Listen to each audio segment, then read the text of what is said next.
வாழ்க வளமுடன்! இன்று கேள்வி பதில் நிகழ்வு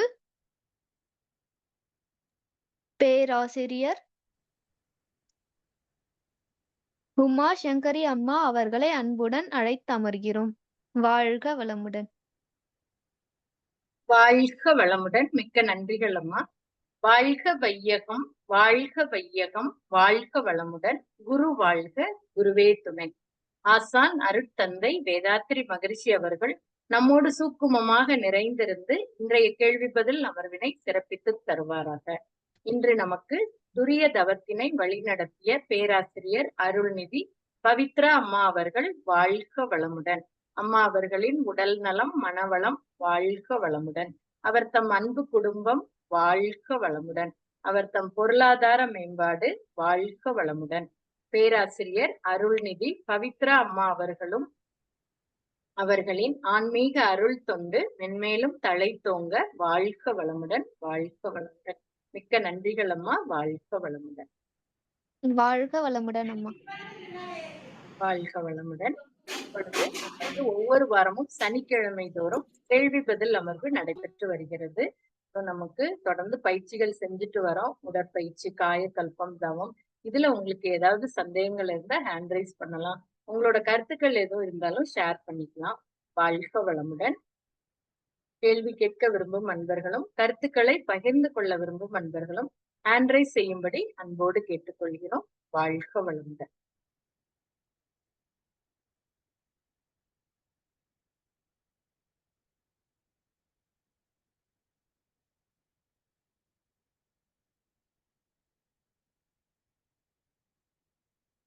வாழ்க வளமுடன். பேரு வரல. US 12341 உங்களுக்கு மைக் அன்மியூட் கொடுக்குறோங்கம்மா. நீங்க உங்க பேரை சொல்லிட்டு பேசலாங்கம்மா.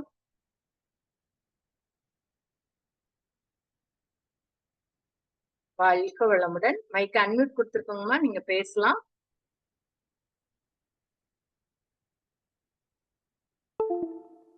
காசி விஸ்வநாதன் ஐயா, நீங்க பேசலாங்க ஐயா. வாழ்க வளமுடன். அம்மா, எனக்கு செப்டம்பர் 29 ஒரு ஆபரேஷன் நடந்தது. சரிங்கய்யா. அந்த புரோஸ்டேட் கட்டி எடுத்தாக வெளியே. சரிங்கய்யா. இப்ப 10 டியூப் எல்லாம் ரிமூவ் பண்ணிட்டாங்க. சரிங்கய்யா. இப்ப அந்த ப்ராப்ளம் இல்லை. I am alright. இப்ப நான் உடற்பயிற்சி, காயகல்பம் தொடர்ந்து செய்யலாமா? அதாங்க 3 months ஆகணுங்கய்யா. கண்டிப்பா 3 months முடிஞ்ச பிறகுதான் நீங்க ஸ்லோவா கொஞ்சம் கொஞ்சமா பயிற்சிகளை ஸ்டார்ட் பண்ணலாம். சரிங்களா? காயகல்பமாவது செய்யலாமா? இல்லங்கய்யா, எல்லாமே 3 மாசம் ஆகணும். நமக்கு மைனரா சர்ஜரி ஆயிருந்ததுன்னா 3 months, மேஜர் சர்ஜரினா 6 months. கண்டிப்பா அந்த கேப் கொடுத்துட்டு அதுக்கப்புறம் நீங்க மெதுவா பயிற்சி. இப்ப நீங்க ரிலாக்ஸேஷன் பண்ணிக்கோங்க. நல்ல அந்த சர்ஜரி பண்ண இடத்துல கூடுதலா கவனம் வச்சு நல்ல ரிலாக்ஸேஷன் பண்ணிக்கோங்க. இப்ப காலையில ஒரு வாட்டி பண்ணுங்க. அப்புறம் மத்தியானம் கொஞ்ச நேரம் படுத்திருப்பீங்களா, அந்த டைம்ல கூட ரிலாக்ஸேஷன் பண்ணிட்டு அப்படியே கொஞ்ச நேரம் ரிலாக்ஸ் பண்ணிக்கோங்க. அதே மாதிரி நைட்டு தூங்க போறப்போ கண்டிப்பா ரிலாக்ஸேஷன் பண்ணிக்கோங்க. நம்ம இந்த மாதிரி நிறைய ஸ்பீச் அதெல்லாம் இருக்குல்ல, ஆழியார்ல ஸ்பீச் நடக்குது, இங்க உள்ளது தினந்தோறும் இந்த ஸ்பீச் எல்லாம் கேட்டுக்கோங்க. பயிற்சிகள் எதுவும் இப்ப செய்ய வேண்டாம். சரிங்களையா? 14 பாயிண்ட்ஸ் கூட செய்யக்கூடாதா? ஆமாங்கய்யா, எதுவுமே செய்யக்கூடாது. ஆமா, சர்ஜரி ஆயிருந்ததுன்னா 3 months கம்பல்சரி. சரிங்களையா? நன்றி ஐயா. நல்லா நீங்க வாழ்த்துங்க. இந்த சர்ஜரி பண்ணது அந்த இடத்துல நல்ல நம்ம ரிலாக்ஸேஷன் பண்ண பண்ண பண்ண இன்னும் நல்ல அதுல ரத்த ஓட்டம், வெப்ப ஓட்டம், காற்றோட்டம், உயிரோட்டம் எல்லாம் சீரா பரவ ஆரம்பிக்கும். நல்ல உங்களுக்கு குயிக்கா ரெக்கவரி ஆக ஆரம்பிக்கும். சரிங்களா? சோ அந்த இடத்துல மட்டும் கூடுதலா கவனம் செலுத்தி நீங்க அந்த ரிலாக்ஸேஷனை பண்ணுங்க. சரிங்களையா? நன்றி ஐயா. வாழ்க வளம். வாழ்க வளமுடன். திருப்பியும் உங்களுக்கு அன்மியூட் கொடுக்கிறோம்.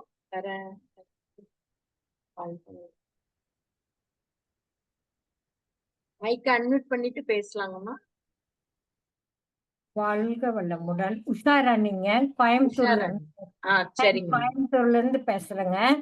சொல்லுங்கம்மா. இது சுவாசமும் மனமும் போட்டாங்கல்லங்க, லீலாவதி அம்மா ஸ்பீச்.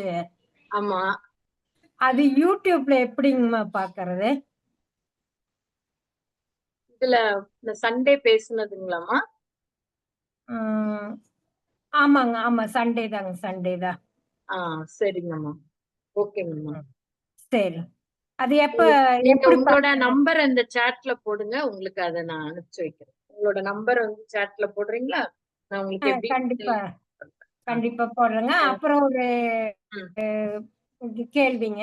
நம்ம சொல்லு. சுவாசத்தையே புதிய அன்பர்களுக்கு சொல்றோம்லங்க, ம். சுவாசத்தையே கவனியுங்கள் தவம் எடுக்காத அன்பர்கள்னு சொல்றோம்லங்க, ஆமா, ஆமா. அவங்கள எப்படி நம்ம கவனிக்க சொல்றதுங்க? ஆ, அதாவது நம்ம கண்ண மூடுனோம்னா, கண்ண மூடி பாருங்க. இப்ப நீங்க கண்ண மூடுங்க. மூடிட்டு சரி. பாத்தீங்கன்னா, நமக்கு உள்ளாக சுவாசம், மூச்சு ஓடிட்டு இருக்கும். அந்த மூச்சு தெரியும்ல நமக்கு, உணர முடியும்ல. இப்ப கண்ண ஆமா, மூடிக்கோங்க. கண்ண மூடிட்டு பாத்தீங்கன்னா, அந்த மூச்சு வந்து மேலயும் கீழயும் போயிட்டு வரும். அத ஃபீல் பண்ணுவோம்ல. அதுதான். ஆமா. அந்த மூச்ச ஏன்னா தீட்சை எடுக்காத அன்பர்கள் வந்து நம்ம இப்போ மத்தவங்கலாம் ஆகினை புருவ மையத்துல கவனிக்கலாம்.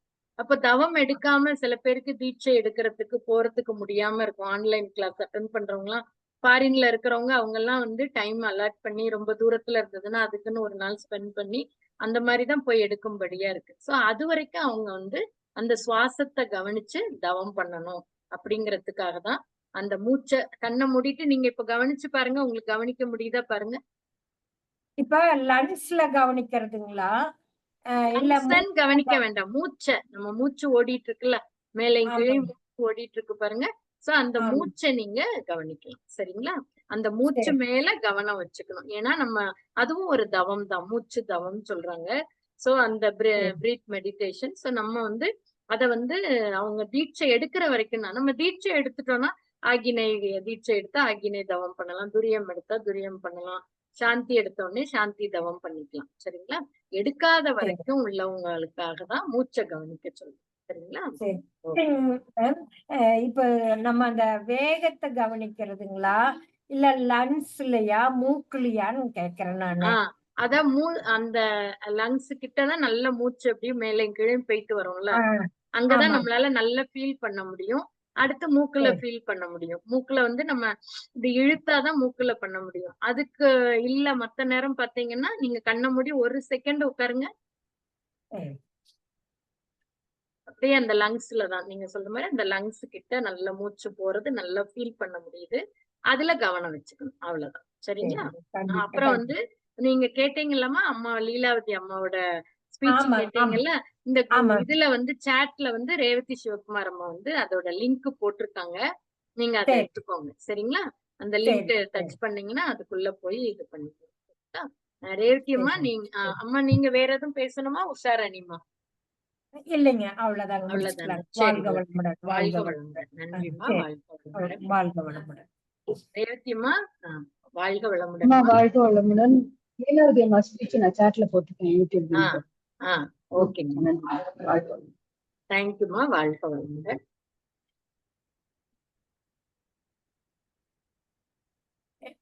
ரியான்சி, ரியான்சி, ஏய், அடுத்து ரேணு அம்மா, வாழ்க வளமுடன். உங்களுக்கு அன்மியூட் குடுக்குறோங்கம்மா. பேசலாங்கம்மா. வாழ்க வளமுடன்மா. ஆ, வாழ்க வளமுடன். அம்மா, ஒரு இப்ப கோவம் வரும்போது ஒரு நெகட்டிவ் தாட் வருது அதிகமா. ஆ, எப்ப ம். கோவம் வந்தாலும் அந்த தாட் வந்துகிட்டே இருக்கு. எனக்கு தெரியுது அது தப்பு, அது மாரி வரக்கூடாதுன்னு. பட் ஆனா கோவம் வர்றப்ப அந்த கண்ட்ரோல் மீறி அந்த தாட் வருது. நான் அது எப்படி எனக்கு அதுலேருந்து வெளிய வரதுன்னே தெரியல. அது மாரி அ ஆ, நெகட்டிவான தாட்ஸ் அது கொஞ்சம் ஹெல்ப் பண்ணுங்க. ம். கண்டிப்பாங்கம்மா. கண்டிப்பா. நீங்க பயிற்சி எதுவரைக்கும் எடுத்திருக்கீங்கம்மா? ஆ, நான் பிரம்மஞானம் வரைக்கும் முடிச்சுட்டு இருக்கேன்மா. நானு ரெகுலரா சரி, மெடிடேஷனும் பண்றேன். ஆனா சரி. அதையும் மீறி வந்து எனக்கு ஆ, ஒரு கோவம் வரப்ப சில ஆ. அது கோவப்படுத்துறப்ப அது மாரி வருதும்மா தாட்ஸ். வருது. சரி, சரி. ஓகேங்கம்மா. ஓகே. அதாவதும்மா, இது வந்து நம்ம எல்லாருமே குடும்ப வாழ்க்கையில இருக்கிறோம். சோ நிச்சயமா நீங்க சொன்ன மாரி நம்ம அமைதியா, பொறுமையா இருந்தா கூட நம்மள கோபப்படுத்துறாங்க. சோ அந்த மாரி சூழ்நிலைகள் வரும்போது நமக்கு கோபம் வருது. சோ நமக்கு மகிழ்ச்சி அற்புதமா பயிற்சி குடுத்திருக்கிறாரு. நீங்க என்ன பண்ணுங்க, தினமும் முதல்ல உடற்பயிற்சி, காயகல்பம், தவம். இது 3யும் ரெகுலரா பண்ணுங்க. நமக்காக 1 மணி நேரம் 24 மணி நேரத்துல ஒரு 1 ஹவர் நமக்காக. நீங்க இப்ப வந்து டைம் இல்ல நமக்கு அப்படின்னு நம்ம யாருமே அதுக்கு எக்ஸ்கியூஸ் கேட்கக்கூடாது. ஏன்னா இந்த பயிற்சியில அவ்ளோ விஷயங்கள் அடங்கி இருக்கு. அப்ப நம்ம இப்ப 6 மணிக்கு எந்திரிச்சா ஒரு 5 மணிக்கு எந்திரிக்கணும். சரிங்களா? 5 மணிக்கு எந்திரிக்கிறவங்களா இருந்தா ஒரு 4 மணிக்கு எந்திரிக்கணும். அவ்வளவுதான். எந்திரிச்சிட்டோம்னா நம்ம ஃபுல்லா காலையில 1 ஹவர் நமக்காக ஒதுக்கி பயிற்சிகளை நிதானமா செஞ்சுட்டோம் அப்படின்னா, பாக்கி இருக்கிற 23 மணி நேரமும் நம்ம நினைச்ச மாதிரி நம்மளோட வாழ்க்கைய வாழலாம். சரிங்களா? அப்போ நம்ம பயிற்சிகளை நீங்க இப்போ தவம்லாம் அட்டன் பண்ணிட்டு இருக்கேன்னு சொன்னீங்க. சோ உடற்பயிற்சியும் சேர்த்து சொல்லுங்க. ஏன்னா மகரிஷி உடற்பயிற்சியும் ஒரு தவம் மாதிரிதான் நமக்கு கத்து கொடுத்திருக்காங்க. மத்த உடற்பயிற்சிகள்ல பாத்தீங்கன்னா எனர்ஜி லாஸ் ஆகும். நம்ம ஜிம்ல போய் ஒர்க் அவுட் பண்றோம். அடுத்து பாத்தீங்கன்னா, நம்ம மத்த எக்ஸர்சைஸ், ஆசனாஸ் அது இதெல்லாம் பண்ணும்போது என்ன ஆகுது? நமக்கு எனர்ஜி லாஸ் ஆகுது. ஜிம்முக்குலாம் போனா முதல்ல என்ன குடுக்குறாங்க? ஒரு புரோட்டீன் பவுடர் குடுத்துடுறாங்க. ஏன்னா நமக்கு அவ்ளோ எனர்ஜி லாஸ் ஆகுது. ஆனா மகரிஷியோட பயிற்சி பாத்தீங்கன்னா, நீங்க உணர்ந்திருப்பீங்க எல்லாருமே. இருந்தாலும் சொல்றேன். நான் உணர்ந்தத உங்களுக்கு சொல்றேன். நம்ம வந்து காலையில லைட்டா பசி இருக்கிற மாதிரி இருக்கும். சரி காஃபி குடிச்சிட்டு பண்ணுவோமா அப்படின்னு தோணும். ஆனா காஃபி குடிச்சா இன்னும் ஒரு 1/2 மணி நேரம் ஆயிடுமே. அப்புறம் அப்படியே விட்டு போயிடக்கூடாது அப்படிங்கிற எண்ணத்துல ஒரு மடக்கு தண்ணி மட்டும் குடிச்சிட்டு அந்த எக்ஸர்சைஸ பண்ணணும்னா, பாத்தீங்கன்னா நல்ல அந்த மசாஜ் எல்லாம் வரும்போது நம்ம இந்த மூச்சு பயிற்சி, தசைநார் மூச்சு பயிற்சி முடிச்ச உடனே பார்த்தா, ஏதோ வயிறு ஃபுல் ஆன மாரி ஒரு ஃபீல் கிடைக்கும். சோ எல்லாருமே அத உணர்ந்திருப்பீங்க. அதனால நம்மளோட பயிற்சி வந்து எனர்ஜி கெயின் தான். இன்டர்னல் ஆர்கன்ஸ் எல்லாம் ஆக்டிவேட் பண்ணுது. அதனால நீங்க வந்து உடற்பயிற்சிய விடாம பண்ணணும். அடுத்து தவம் 2 வேளையும் முடிஞ்சதுன்னா 2 காலை, மாலை 2 வேளையும் தவம் பண்ணி காயகல்பம் பண்ணுங்க. அடுத்து நீங்க கேட்டீங்க கேள்வி, கோபம் வருது. அதை எப்படி கண்ட்ரோல் பண்றது? நெகட்டிவ் தாட்ஸ் வருது. சோ மகரிஷி நமக்கு குடுத்தது அற்புதமா அதாவது அந்த சினம் தவிர்த்தல் அப்படின்னு ஒரு பயிற்சி அட்டவணை போட்டு குடுத்திருக்காங்க. நீங்க இன்னைக்குல இருந்து எடுத்துக்கோங்க. இன்னைக்குல இருந்து ஒரு வாரம் ஒரு நோட் புக்க எடுத்துக்கோங்க. எடுத்துட்டு எனக்கு வந்து யார் மேல அதிகமா கோபம் வருது அப்படிங்கிறத நீங்க பார்க்கணும். சரிங்களா? முதல்ல அந்த நோட் புக்ல எழுதிக்கோங்க. ஏன்னா நம்ம கிட்டத்தட்ட மொத்தம் பார்த்தாங்கன்னா ஒரு 5 பேர் தான் வருவாங்க.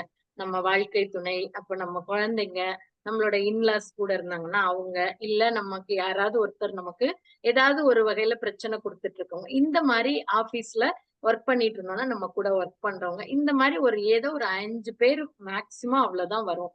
யார் மேல நமக்கு அதிகமா கோபம் வருது அப்படிங்கிறத நீங்க என்ன பண்ணுங்க முதல்ல நல்லா உட்கார்ந்து துரிய தவம் இன்னைக்கு நம்ம பண்ணோம்ல அந்த மாதிரி ஒரு துரிய தவம் உங்களுக்காக ஒரு மணி நேரம் ஒதுக்கிக்கோங்க. ஒதுக்கிட்டு அந்த துரிய தவம் எல்லாம் நீங்க பரபரப்பா இருக்கிற நேரத்துல எதுவுமே பண்ண வேண்டாம். ரிலாக்ஸ்டா ஒரு டைம் எடுத்துட்டு எல்லாரும் அனுப்புனதுக்கு அப்புறம் ஒரு டைம் இருக்கும் பாருங்க. அந்த டைம் எடுத்துட்டு உட்கார்ந்து யார் மேல எனக்கு அதிகமா கோபம் வருது அப்படிங்கிறத பார்க்கணும். அதை நீங்க நோட் பண்ணி வச்சுக்கோங்க. வச்சுட்டு அவங்களுக்கும் நமக்குமான தொடர்பு என்ன? 2 பேத்துக்குள்ள என்ன ஒரு உறவு இருக்கு அப்படிங்கிறதையும் எழுதி வச்சுக்கணும். வச்சுட்டு இன்னைக்கு இந்த பிரச்சனை நடந்ததுல காலையில ஒரு பிரச்சனை நடந்திருக்கும். நாம கோபப்பட்டிருப்போம். ஏதாவது சத்தமா பேசியிருப்போம். அப்புறம் நம்ம கொஞ்ச நேரம் கழிச்சு அந்த மன அலைச்சூழல் குறையும் போது என்ன ஆகும்னா, ஐயோ! இதுக்கு போய் இவ்ளோ கோபப்பட்டனா அப்படிங்கிற எண்ணம் நமக்கு வரும். அப்போ நம்ம என்ன பண்ணணும்? அந்த அந்த கோபம் வந்ததுல அந்த பிரச்சனை நடந்ததுல அவங்களுக்கும் அதுல என்னோட பங்கு என்ன? நான் என்ன பண்ணினேன்? அப்படின்னு இருக்கும். சில சமயம் நம்ம அமைதியா கூட, பொறுமையா கூட இருந்திருக்கலாம். எதிர இருக்கிறவங்க தான் கோபப்படுத்தி இருக்கிறாங்க. சோ வள்ளுவர் கூட அந்த கோபத்தினால வரக்கூடிய விளைவ பத்தி அழகா 2 திருக்குறள் சொல்லியிருக்காங்க. "சினமென்னும் சேர்ந்தாரை கொல்லி, இனமென்னும் ஏம புனையைச் சுடும்." அதாவது கோபப்பட்டோம்னா ஏம புனை அப்படின்னா பொன் போன்ற நட்பு. அந்த பொன் போன்ற நட்பை கூட கெடுத்து விடுமாம் இந்த கோபம். அடுத்து இன்னொரு திருக்குறள்ல தன்னைத்தான் காக்கின் சினம் காக்க காவாக்கால் தன்னையே கொல்லும் சினம். அப்போ கோபப்படுறதுனால முதல் பாதிப்பு யாருக்கு? நமக்குதான். நம்முடைய அந்த கோபம் வரும்போது பாத்தீங்கன்னா ஒவ்வொரு பார்ட்ஸும் பாதிப்படையுது. கண்ணு சிவக்கும், நாக்கு கொளரும், இருதயம் படபடப்பாகும். அடுத்து பார்த்தா வயிறுல அல்சர் கூட வரும். அப்புறம் கான்ஸ்டிபேஷன் வரும். இந்த மாதிரி பிபி ரைஸ் ஆகி அடுத்து ஹார்ட் ப்ராப்ளத்துல கூட கொண்டு போய் விடும். அப்போ இப்படிப்பட்ட கோபம் நமக்கு தேவைதானா அப்படின்னு சொல்லி நம்ம எல்லாருக்குமே அது நம்ம கோபப்படும் போது பற்றுவோம். அப்புறம் சும்மா இருக்கும்போது ஐயோ நான் ஏன் கோபப்பட்டேன் அப்படின்னு சொல்லி எல்லாருமே அத வருத்தப்படுறது உண்டு. அப்ப நாம வந்து மகரிஷி நமக்கு அற்புதமா பயிற்சி கொடுத்திருக்காங்க. நாம உட்கார்ந்து கொஞ்ச நேரம் துரிய தவம் பண்ணுங்க. பண்ணிட்டு ஒரு நோட் புக்கை எடுத்து முதல்ல யார் மேல கோபம் வருதுங்கிறத எழுதிக்கணும். அடுத்து அவங்களுக்கும் எனக்குமான தொடர்பு என்ன? உறவு என்ன அப்படிங்கிறத எழுதி வச்சுட்டு அடுத்து இன்னைக்கு இந்த பிரச்சனை நடந்ததுல இன்னைக்கு இந்த கோபப்பட்டதுல என்னோட பங்கு என்ன அப்படிங்கிறத பார்க்கணும். சரிங்களா? அதை பார்த்துட்டு அதுக்கப்புறம் பாத்தீங்கன்னா அப்படியே நீங்க தொடர்ந்து ஒரு நாளும் ஆராய்ச்சி பண்ணணும். இதுதான் வந்து அகத்தாய்வு, இன்ட்ராஸ்பெக்ஷன். சரிங்களா? நீங்க பிரம்மஞானம் வரைக்கும் முடிச்சிருக்கேன்றீங்க. சோ கண்டிப்பா நீங்க அந்த கிளாஸஸ் எல்லாம் அட்டெண்ட் பண்ணியிருப்பீங்க. அப்ப நாம அந்த நேரத்துல நாம என்ன பண்ணணும் அப்படின்னா, நல்ல தவம் பண்ணதான் நமக்கு என்ன ஆகும்? அந்த மன அலைச்சல் வேகம் குறைய ஆரம்பிக்கும். எப்போது டெய்லி 2 வேளை தவம் பண்ணோம்னா, அந்த மென்டல் ஃப்ரீக்வன்சி ஓரளவு குறைஞ்சிட்டே இருக்கும். அடுத்து அந்த கோபம் வரும்போது, அந்த நம்ம லிஸ்ட் எழுதி வச்சிருக்கோம் பாருங்களேன், அந்த 5 பேரோ, 2 பேரோ, ஒருத்தரோ, இல்ல எத்தன பேர்னாலும் சரி. நாம என்ன செய்யணும்னா, ஒரு 10 நாள் அவங்கள நல்லா வாழ்த்துங்க. தவம் பண்ணி முடிச்சுட்டு, நீங்க காலையிலயும், சாயங்காலமும் அவங்க உருவத்த மனக்கண் முன்னாடி கொண்டு வந்து, நல்லா அவங்கள வாழ்க வளமுடன், வாழ்க வளமுடன் சொல்லி, அவங்களுக்கும் எனக்கும் நல்ல ஒரு இணக்கமான சூழ்நிலை, இணக்கமான உறவு இருக்கணும் அப்படின்னு சொல்லி, டெய்லி அவங்கள ஒரு 10 நாள் தொடர்ந்து வாழ்த்துங்க. வாழ்த்த என்ன ஆகும்? நம்ம வாழ்த்தும் பயணம்ல பார்த்திருக்கிறோம். இந்த அலையானது அவங்க மேல மோதி, பிரதிபலிச்சு, சிதறி, ஊடுருவி 2 பேருக்குள்ள அந்த ஊடாடுதல் 2 பேத்துக்குள்ள நல்ல ஒரு இணக்கமான உறவு ஏற்பட ஆரம்பிக்கும். வாழ்த்தின் மூலம் நாம எத வேணா சாதிக்கலாம். செடிய கூட வாழ்த்தி அதுல இருந்து பூக்கள்லாம் பெருசா அதுல வரக்கூடிய காய்கள்லாம் பெருசா வரத நாம ஆராய்ச்சி மூலமா ஆழியார்ல ரிசர்ச்சே பண்ணி பேப்பர்லாம் வச்சிருக்காங்க.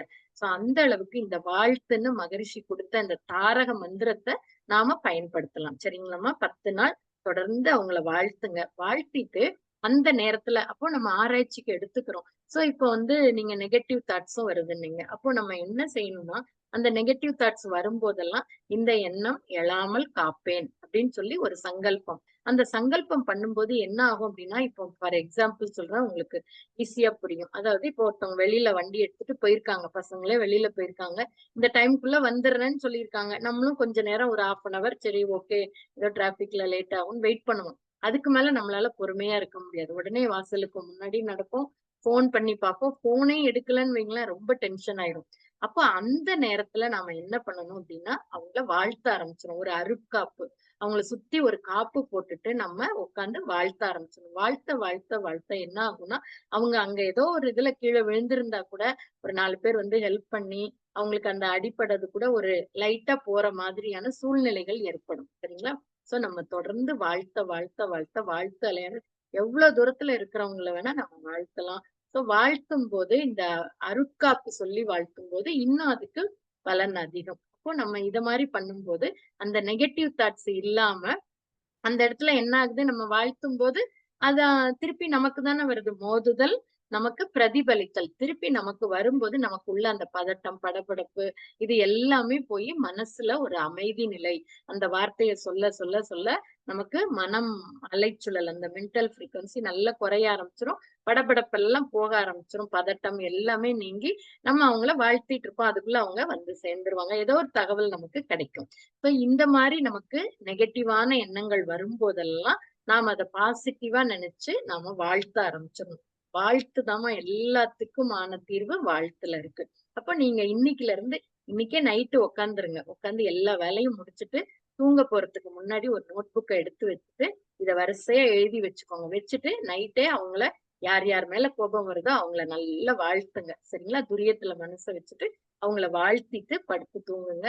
நாளைக்குல இருந்து தொடர்ந்து 1 வாரம் அடுத்த சனிக்கிழமை நீங்க உங்களோட ஃபீட்பேக்க எல்லார்கிட்டையும் ஷேர் பண்ணுங்க. எப்படி இருந்தது நீங்க பண்ணின அனுபவம்? நல்ல நீங்க மௌனத்துல இருந்து வாழ்த்தும் போது இன்னுமே பலன் அதிகமா இருக்கும். தவ முடிவுல வாழ்த்தும் போது எப்படி மகரிஷி அதுக்கு கூட அருமையா உதாரணம் கொடுத்திருக்காங்க. ஒரு வில்லுல இருந்து அம்பை எடுத்து எய்தோம் அப்படின்னா கிட்டதான் போகும். அதே இது அந்த நாணை நல்ல பின்னுக்கு இழுத்து அந்த குறி பார்த்து பண்ணும்போது அந்த எந்த இலக்க நோக்கி நாம அந்த அம்பை எய்றோமோ அந்த இலக்கை அடையலாம். அதே மாதிரி மனம் எந்த அளவுக்கு ஆழ்ந்து உள்ள போகுதோ அந்த அளவுக்கு வாழ்த்து செயல்படக்கூடிய வேகம் அதிகமா சீக்கிரமா இருக்கும். வாழ்த்து சீக்கிரம் போய் அவங்கள ரீச் ஆகும். அப்போ நீங்க அது மாதிரி கோபம் நமக்கு கண்டிப்பா நமக்கு சூழ்நிலைகள் இருக்கும்போது கோபம் வரதான் செய்யும். அந்த பிரச்சனைகள் கோபங்கள் வரும்போதெல்லாம் நாம என்ன பண்ணணும்? இந்த பயிற்சியை பண்ணோம்னா நமக்கே ஆட்டோமேட்டிக்கா மகரிஷி சொன்ன ஒரே ஒரு வரிய ஞாபகம் வச்சுக்கலாம். நெற்றியிலே உச்சியிலே ஞாபகமா இரு. அப்ப நம்ம எப்போதுமே அந்த நிலையில இருக்கும் போது நம்மளோட மென்டல் ஃப்ரீக்வன்சி குறைஞ்சுதான் இருக்கும். குறைஞ்சு இருக்கும்போது நமக்கு சிந்திக்கக்கூடிய திறன் மேலோங்க ஆரம்பிக்கும். அதுதான் ஆகினை பண்ணும்போது மகரிஷி என்ன கொடுத்திருக்காங்க? விளைவறிந்த அயரா விழிப்பு நிலை உண்டாகும். அப்போ அந்த நேரத்துல நாம ஒரு ஆகினையில மனசை வச்சுட்டு அந்த இதை ஃபேஸ் பண்ணோம் அப்படின்னா நமக்கு நல்ல ஒரு அவேர்னஸ் கிடைக்கும். So, அந்த அளவுக்கு நீங்க வந்து அந்த பயிற்சிகளை தொடர்ந்து செய்யுங்க. இன்னைக்கே உட்கார்ந்து அந்த அகத்தாய்வு பண்ணுங்க. பண்ணிட்டு அதே மாதிரி அந்த கோபம் வரக்கூடிய யார் மேல வருதோ அவங்கள நல்லா வாழ்த்துங்க. இப்ப தொடர்ந்து பண்ணுங்க. பண்ண பண்ண நல்ல பலன் கிடைக்கும். சரிங்களாம்மா? வாழ்க வளமுடன். ரொம்ப நன்றிங்கம்மா. எனக்கு ஓகே. நீங்க சொன்னதுல இருந்து நெறைய நம்பிக்கை வந்திருக்கு. நீங்க ஆ. சொன்னத வந்து நானு கரெக்ட்டா ஃபாலோ பண்ணிட்டு ம். ம். சொல்றேன்ம்மா. ரொம்ப நன்றிங்கம்மா. வாழ்க வளமுடன். ஓகேங்கம்மா. நன்றிம்மா. வாழ்க வளமுடன். ம். வாழ்த்துக்கள்மா. ஓகே. அடுத்ததாக ஹீரா அம்மா, நீங்க அன்மியூட் கொடுக்குறவங்கம்மா, நீங்க பேசலாம். வாழ்க வளமுடன். வாழ்க வளமுடன் அம்மா. என் நேம் சொல்லுங்க. ஹீரா. அம்மா, எக்ஸசைஸ் பண்ணிட்டு தவம் பண்ணுங்களாம்மா மார்னிங், இல்ல தவம் பண்ணிட்டு எக்ஸசைஸ் பண்றது நல்லதுங்களாம்மா? ஏன்னா ஆ, நான் ஆ, பயிற்சி வகுப்பு போனப்போ காலையில எந்திரிச்சு எக்ஸசைஸ் பண்ணிட்டு அதுக்கப்புறம் தவம் பண்ணுங்கன்னு சொன்னாங்க. ஆ.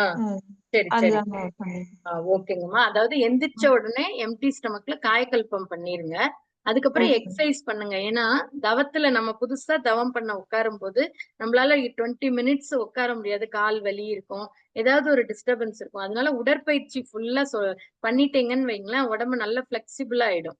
சோ அதுக்கப்புறம் ஓகே. நீங்க உட்கார்ந்து, ஏன்னா இந்த கால் பயிற்சி ஃபுட் ரெஃப்ளெக்ஸ் அலர்ஜி எல்லாம் பண்ணும்போது அந்த கால்ல இருக்கக்கூடிய வலிகள் எல்லாம் குறைய ஆரம்பிக்கும். அதுக்கப்புறம் நீங்க தவம் பண்ண உட்கார்ந்தீங்க அப்படின்னா உங்களுக்கு நல்லா கம்ஃபர்டபுளா இருக்கும். அதுக்காக தான் ஆரம்ப காலகட்டத்துல இது மாதிரி பண்ணலாம். அதுக்கப்புறம் நமக்கு எது கம்ஃபர்டபுளா இருக்கோ அதுக்கு ஏத்த மாதிரி நீங்க மாத்திக்கலாம். சரிங்களா?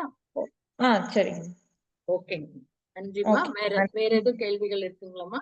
ஆமா, இன்னொரு சந்தேகங்கம்மா. இப்போ சொல்லுங்க. எனக்கு கொஞ்சம் ரீசெண்டா நடந்த இன்சிடென்ட்ஸ், நம்ம நேர்மையா உண்மையா இருந்தாலுமே நம்ம கிட்ட பொய் சொல்லிட்டு அவங்களோட வேலையில நம்ம மேல ஒர்க் என்வாயன்மெண்ட்ல சொல்றேன், அவங்களோட ஒர்க் எல்லாம் நம்ம மேல இது பண்றாங்க. அவங்க பொய் சொல்றாங்கன்னு நமக்கு தெரியுது. அது ரொம்ப கோவம் வருது அவங்க மேல. ஏன்டா இப்படி இருக்காங்க, இப்படியும் கூட இருக்காங்களா அப்படின்ற மாதிரி ரொம்ப ஒரு மாதிரி கஷ்டமா இருக்குங்க. என்ன பண்றது? ஓகேங்கம்மா. நல்ல ஒரு அருமையான கேள்வி. ஏன்னா டே டு டே லைஃப்ல எல்லாருமே இதெல்லாம் ஃபேஸ் பண்ணிட்டு தான் இருக்கிறோம். சோ நம்ம வந்து அம்மாக்கு சொன்ன மாதிரிதான் நல்லா அவங்கள வாழ்த்துங்க. வாழ்த்த வாழ்த்த வாழ்த்த ஒண்ணு நம்மளோட இணக்கமாக ஆவாங்க. அப்படி இல்லைன்னா நம்மளை விட்டு விலகி போயிடுவாங்க. சரிங்களா? சோ அடுத்து பாத்தீங்கன்னா நமக்கு தெரியுது, நம்ம மகரிஷி என்ன சொல்றாங்கன்னா, நம்மள சுத்தி இருக்கிறவங்க எல்லாம், நம்ம வாழ்க்கை துணை, அடுத்து நம்ம குழந்தைங்க, நம்மளோட அப்பா அம்மா, நம்மளோட இன்லாஸ், ஃப்ரெண்ட்ஸ், யார் கூட எல்லாம் இந்த மாதிரி ஒர்க்ல ஆபீஸ்ல பழகுறோம், நம்ம வீட்டுல வரக்கூடிய மெய்டு கூட, இவங்க எல்லாருமே எதுக்காக நம்மளோட தொடர்புல இருக்காங்கன்னா, நம்ம கருமைய பதிவுகளை கழிக்கிறதுக்காக தான் இறைநிலை இவங்களை எல்லாம் அனுப்பிச்சு வச்சிருக்குது. சரிங்களா? அந்த ஒரு இதை நம்ம புரிஞ்சுக்கணும். அப்போ நம்ம அவங்க எல்லாம் எதுக்காக வராங்க? நம்ம கருமையத்துல இருக்கக்கூடிய பதிவுகளை கழிக்கிறதுக்கு வராங்க. எதுக்கு அந்த பதிவை கழிக்கணும் அப்படின்னா, நம்ம வாழ்க்கையின் நோக்கம், நம்ம இந்த பிறவி எடுத்ததோட நோக்கமே என்னன்னு பார்த்தோம்னா, 6வது அறிவுல முழுமை பெறணும். ஒழுக்கம், கடமை, ஈகைன்ற அறநெறி வாழ்க்கை வாழ்ந்து இந்த பிறவியிலேயே நம்ம கருமையத்துல இருக்கக்கூடிய பதிவுகளை கழிக்கிறதுக்காக தான் இந்த உடம்பையே எடுத்திருக்கிறோம். சரிங்களா? இந்த பிறவி எடுத்ததோட நோக்கமே அதுதான். ஆனா நம்ம எல்லாம் என்ன பண்றோம்? வந்த வேலையை விட்டுட்டு வேற ஏதோ வேலையா போய்கிட்டு இருக்கிறோம். அப்போ நமக்கு வந்து அற்புதமான ஒரு குரு கிடைச்சிருக்காங்க. விளக்கங்கள் இவ்வளவு எளிமையா எந்த ஒரு இதுலயும் படிச்சது இல்ல. உங்களுக்கே புரிஞ்சிருக்கும். எளிய முறை உடற்பயிற்சி, அந்த தவங்கள், அடுத்து மகரிஷி கொடுக்கிற எக்ஸ்பிளனேஷன் எல்லாமே நமக்கு கூட புரியுற அளவுக்கு அவ்வளோ எளிமையா நமக்கு கொடுத்திருக்காங்க. அப்போ இவங்க எல்லாருமே யாரு அப்படின்னா, நம்மளோட கருமையத்துல இருக்கக்கூடிய பதிவுகளை கழிக்கிறதுக்காக வந்திருக்காங்க. அத நம்ம நினைச்சுக்கிட்டோம்னு வைங்களேன், அவங்க மேல நமக்கு வெறுப்போ கோபமோ வராது. அவங்க ஏதாவது நமக்கு கஷ்டம் கொடுத்தா, ஓகே ஓகே, வாங்க வாங்க, என்னோட கருமையத்துல இருக்க பதிவு கழிக்கிறதுக்காக வந்திருக்கீங்க, வாழ்க வளமுடன், அவ்வளவுதான். அப்படி நினைச்சிட்டீங்கன்னு வைங்களேன், வெறுப்பு வரவே வராது, கோபம் வரவே வராது. சரிங்களா? இதெல்லாம் ஒரே நேரத்துல ஒரு நிமிஷத்துல நடக்கக்கூடிய விஷயம் கிடையாது. ஏன்னா நம்மளும் மனுஷங்க தானே, நமக்கும் உணர்ச்சிகள் இருக்கு. அப்ப நாம அதுக்குதான் தொடர்ந்து பயிற்சிகள், நெற்றியிலே உச்சியிலே ஞாபகமா இருந்து மகரிஷி சொன்ன மாதிரி நாம எப்போதுமே அந்த தவ உணர்வுல காலையில சாயங்காலம் 2 வேளை மட்டும் ஒரு 20 நிமிஷம் உட்கார்ந்து நமக்காக அந்த மெடிடேஷன் பண்ணும்போது என்ன நடக்குது? அங்க ஒரு அந்த மென்டல் ஃப்ரீக்வன்சி குறைய ஆரம்பிக்குது. அதுதான் அந்த மன அலைச்சூழல் வேகம் குறையும் போது நமக்கு சிந்திக்கக்கூடிய திறன் மேலோங்க ஆரம்பிக்குது. அப்போ நமக்கு சரி, ஓகே, வேண்டாம், அவங்க ஏதோ தெரியாம பண்றாங்க, அவ்வளவுதான், அவங்களுக்கு தெரிஞ்சது அவ்வளவுதான் அப்படின்னு சொல்லி அவங்கள மன்னித்து, ஏன்னா மன்னித்தாதான் வாழ்த்த முடியும். இல்லைன்னா சும்மா எல்லாம் போயெல்லாம் யாரையும் வாழ்த்தெல்லாம் முடியாது. சரிங்களா? இப்ப அவங்கள மன்னிக்க கூடிய பக்குவம் நம்மளோட மன அலைச்சூழல் வேகம் குறைந்திருந்தால் மட்டும்தான் அந்த மன்னிக்கக்கூடிய மனப்பக்குவம் நமக்கு கிடைக்கும். அப்ப நாம அவங்கள மன்னித்து வாழ்த்த ஆரம்பிக்கணும். வாழ்த்தும் போது நிச்சயமா நம்ம இந்த ஒரு பாயிண்ட மட்டும் நம்ம மைண்ட்ல வச்சுக்கணும். இவங்க என்னோட கருமைய பதிவை கழிக்கிறதுக்கு வந்திருக்காங்க. சோ அப்போ பதிவை கழிக்கும் போது நமக்கு நல்லது தானே. அந்த தீய பதிவு ஒண்ணு வெளியில போயிடுது. போகும்போது நம்ம கருமையத்துல நல்ல பதிவுகள் இருக்கும். சோ அப்போ நம்ம வந்து இவங்கள வாழ்த்தணும். என்னோட பதிவை கழிக்கிறதுக்காக வந்திருக்காங்க இறைநில். அப்ப அவங்களோட நாம எப்படி நம்ம கூட இருக்கக்கூடிய உறவுகள் எல்லார்கிட்டயுமே நாம வந்து எவ்வளவு இணக்கமா இருந்து அந்த பதிவை நல்ல முறையில கழிக்கிறதுக்கான முயற்சிகளை எடுக்கணும். அதுக்குதான் இந்த பயிற்சிகள் ஃபுல்லா. உடற்பயிற்சி, காயகல்பம், தவம், தற்சோதனை, மெயினா தற்சோதனை. இரவு தூங்க போகும்போது டெய்லியுமே ஒரு 5 நிமிஷம் உட்கார்ந்து, இப்ப 10 மணிக்கு படுக்க போறோம்னா, ஒரு 9:45க்கு என்ன நடந்தது? 1 ஹவர் கூட வச்சுக்கலாம். 9 மணிக்கு என்ன நடந்தது? 8 மணிக்கு என்ன, யார் கூட பேசணும்? யார் கூட ஹார்ஷா பேசணும்? கூட இருக்கிறவங்க, நான் நல்லதுதான் எல்லாமே பண்ணுனேன். ஆனா அவங்க வந்து ஏதோ பொறாமையில என் மேல இப்படி பழி சுமத்திட்டாங்க. ஓகே, என்னோட கருமைய பதிவ கழிக்கிறதுக்காக அவங்க இத பண்ணியிருக்காங்க. வாழ்க வளமுடன். இப்படி சொல்லி பாருங்களேன். உங்களுக்கு எதுவுமே பெருசா தோணாது. சரிங்களா? இதெல்லாம் பை சரிங்க. பிராக்டிஸ்ல தான் வரும். பட் ஒரே நாள்ல வராது. அதுக்கு நாம தவம் செய்யணும். மகரிஷி கொடுத்த பயிற்சிகளை தொடர்ந்து செய்யும் போது இது எல்லாமே சாத்தியமாகும். சரிங்களா? வாழ்க சரி. நன்றிங்கம்மா. நன்றிங்கம்மா. வாழ்க வளமுடன். வாழ்க வளமுடன். வாழ்க. சதீஷ் ஐயா, வாழ்க வளமுடன் ஐயா. அம்மா வாழ்க வளமுடன். வாழ்க வளமுடன் ஐயா. சொல்லுங்க ஐயா. அம்மா, அந்த முதல் கேள்வி கேட்டிருந்தாங்க, இந்த நெகட்டிவ் தாட்ஸ் வருது, கோவம் வருது அப்படின்னு. அது நீங்க சொன்ன விளக்கங்கள் எல்லாமே முயற்சி பண்ணி அதுல பலனும் நமக்கு வந்திருக்கு. கூடுதலா சில விஷயம் சொல்லலாம்னு பாக்குறேன். இதை நான் பிராக்டிஸ் பண்றேமா, ஒர்க் அவுட் ஆகுது. இப்ப நம்ம அதை பயிற்சி செஞ்சோம், ஒரு 10 நாள் செய்யறோம். திரும்ப சில நேரங்கள் கழிச்சு திரும்பவும் அந்த மாதிரி வரும்போது, இது மூத்த பேராசிரியர் ராகவன் ஐயா சொன்ன ஒரு பயிற்சி. இது ஒரு வேளை உணவை விட்டுற சொல்லுவார். அது மாதிரி வந்ததுன்னா, விளைவு வந்ததுக்கு அப்புறமா, இப்ப காலையில அந்த மாதிரி நடந்ததுன்னா மதியானம் சாப்பிடாதீங்கன்னு சொல்லுவாரு. ஒண்ணு. அது கூட ஒரு மணி நேரம் மௌனம். அப்புறம் இந்த பயிற்சி, இத 3த்தையும் செய்யும் பொழுதுமா பிபியும் நமக்கு கம்மி ஆயிடுது. அந்த நேரத்துல நமக்கு அந்த எண்ணம் வருது இல்லைங்களா, அந்த நெகட்டிவ் தாட் வருது இல்லைங்களா, அது ரொம்ப கீழே போயிடுது. இன்னொன்னு, அப்ப நம்ம அந்த பயிற்சி செய்யும் போது நம்மளுடைய இந்த பாசிட்டிவ் தாட்டுக்கு ரொம்ப ஒரு நல்ல ஒரு பலன் கிடைக்கும். இது வந்து ஒண்ணு நான் பண்றேன். இன்னொன்னு, நம்மளோட ஜீவகாந்த பயிற்சியை வந்து நம்ம வந்து அதிகப்படுத்தலாம். இப்ப நம்ம தீப பயிற்சி வாரத்துக்கு 2 முறை, கண்ணாடி பயிற்சி செய்யறோம் இல்லையா, அதோட அளவை நம்ம நீட்டிக்கும் பொழுது நல்ல காந்தம் இருக்கும் நம்ம கிட்ட, நல்ல எனர்ஜி இருக்கும். சோ அதுவும் நமக்கு சப்போர்ட் பண்ணுது. சோ இது நான் பண்ணிட்டு இருக்கிறதுமா, அதையும் நான் ஷேர் பண்ணிக்கலாம்னு பார்த்தேன். என்னோட கேள்விக்கு வரோமா, கேள்விக்கு முன்னாடி நம்ம டெய்லி மீட் பண்ற ஆட்களுக்கும் நமக்கு என்ன தொடர்புன்றது ரொம்ப அருமையான விளக்கம் இன்னைக்கு எனக்கு கிடைச்சிருக்கு. அது ஒரு எண்ணமே போதுமானது. அந்த ஒரு எண்ணமே போதுமானது, நம்ம எல்லாரையும் சமாளிக்க முடியும். ஓகே, தேங்க்யூமா. இன்னைக்கு என்னோட கேள்வி வந்து, நம்ம இந்த குறிப்பா ஒர்க் என்விரான்மெண்ட்ல தான் இந்த ப்ராப்ளமே இருக்கு. ஏன்னா நம்மள சுத்தி இருக்கிறவங்க, நம்ம பத்தி தெரிஞ்சவங்க, அன்பர்கள் தான் எல்லாருமே.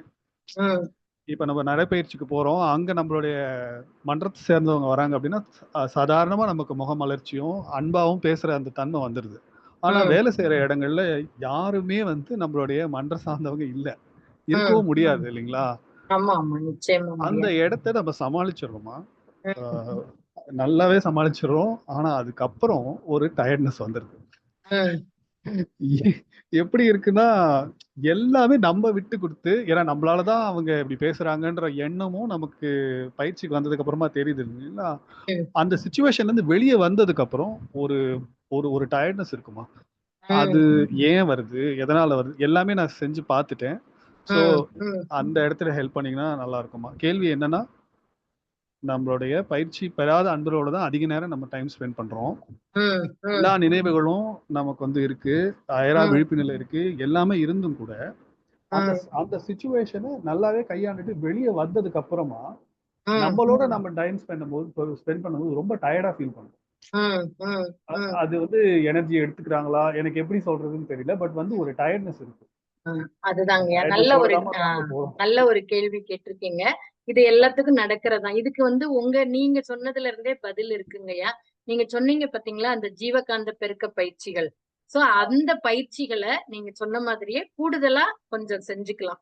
ஏன்னா நம்ம இது என்ன ஆகுதுன்னா, நம்ம அவங்கள மன்னிச்சு அவங்கள வாழ்த்துனா கூட முழுமையா நாம அத பண்ணல. அதனாலதான் நமக்கு அந்த தொய்வு வருது. அந்த டயர்ட்னஸ் வருது. சோ நம்ம இன்னும் தவம் நல்லா பண்ணணும். இந்த பயோ மேக்னட்டிசத்தை இன்கிரீஸ் பண்றதுக்கு இந்த ஜீவகாந்த பெருக்க பயிற்சியான கண்ணாடி பயிற்சி, தீப பயிற்சி செய்யும் போது நம்மள சுத்தி அந்த ஆறா பாசிட்டிவா அத நம்ம இன்னும் பாசிட்டிவா ஆக்க ஆக்க ஆக்க ஆக்க இந்த டயர்ட்னஸும் கொஞ்சம் கொஞ்சமா குறைய ஆரம்பிக்கும். சரிங்களா? இதெல்லாம் உடனே நடக்காது. நீங்க சொல்ற இது கண்டிப்பா எல்லாருமே இதெல்லாம் அனுபவிச்சிருக்கிறோம். சோ நம்மளே தான் விட்டு கொடுக்கணுமா அப்படின்னு ஒரு விரக்தி வரும், ஒரு வெறுப்பு வரும். அதெல்லாம் வரதான் செய்யும். அப்போ நம்ம ஒரு டயர்ட் ஆயிடும். சோ அந்த மாதிரி நேரங்கள்ல நாம நல்லா அவங்கள இன்னும் கொஞ்சம் வாழ்த்தலாம். இன்னும் நாமளே நம்மளோட அந்த பயோ மேக்னட்டிசத்தை இன்கிரீஸ் பண்றதுக்கு கூடுதலா ஒரு நேரம் தவம் பண்ணலாம். மௌனம் இருக்கலாம். மௌனம் இருக்கும்போது நமக்கு நல்ல ஆற்றல் கிடைக்கும். இதெல்லாம் செஞ்சு அவங்களையும் நாம யாருனால நமக்கு இந்த மாதிரி ஒரு இது வந்ததோ அவங்கள நினைச்சு இன்னும் நாம கூடுதலா வாழ்த்தும் போது நமக்குள்ள அந்த தொய்வு வராது. சரிங்களையா? இது இன்னும் கொஞ்சம் நீங்க அந்த பயிற்சியோட நேரத்தை கூடுதல் படுத்திக்கணும். அந்த ஜீவகாந்த பெருக்க பயிற்சிகளை கூடுதலா செய்யணும். செய்யும் போது இதுவும் கொஞ்சம் கொஞ்சமா குறைய ஆரம்பிச்சிடும். சரிங்களா? நமக்கு அந்த மன்னிச்சோம் நம்ம நினைக்கிறோம் பாருங்களேன். அப்போ அதுவும் ஒரு ஈகோ தானே. நான் மன்னிச்சேன், நான் தான் விட்டு கொடுக்கேன், நான் அந்த இடத்துல வந்துருது இல்ல. சோ அதுவும் ஒரு ஈகோ தானே. அப்ப அது கூட மறையறதுக்கு இன்னும் நாம பயிற்சிகளை இன்னும் நாம தொடர்ந்து செய்யணும். இன்னும் நேரத்தை அதிகப்படுத்தணும். அந்த ஜீவகாந்த பெருக்க பயிற்சிகளை செய்யணும். அதை செய்ய செய்ய செய்ய செய்ய விடாம தொடர்ந்து செய்யணும். அதுதான் அந்த நடுவுல ஒரு தொய்வு வந்துருது பாருங்க. அது இல்லாம அந்த பிரேக் இல்லாம நாம பண்ணும் போது நமக்கு கண்டிப்பா அந்த ஒரு எண்ணம் கூட வராது. நான் அப்படிங்கிறது வராது. நான் என்னோட கருமைய கழிக்கிறதுக்காக இன்னைக்கு அவர் வந்தாரு. சோ அவ்வளவுதான் சரியா போச்சுன்னு அந்த நேரத்திலேயே அதை மறந்துருவோம். அந்த அளவுக்கு நம்ம மனசு பக்குவப்படுவதற்கு பயிற்சிகளை இன்னும் நம்ம ஆழ்ந்து இன்னும் தொடர்ந்து செய்யணுங்க. விடாமுயற்சி தான் விஸ்வரூப வெற்றி. நன்றி ஐயா. வாழ்க வளமுடன். வாழ்க வளமுடன். வாழ்க வளமுடன். அருமையான விளக்கமா ஆழமா பயிற்சி செய்ய சொல்லியிருக்கீங்க. தொடர்ந்து பண்ணுங்க. வாழ்க. ஓகேங்க. நன்றி ஐயா. வாழ்க வளமுடன்.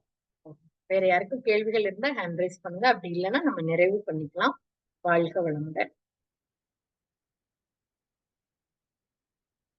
பவித்ரமா நிறைவு பண்ணிக்கலாமா? வாழ்க வளமுடன் அம்மா. ஓகேங்க. வாழ்க வளம்.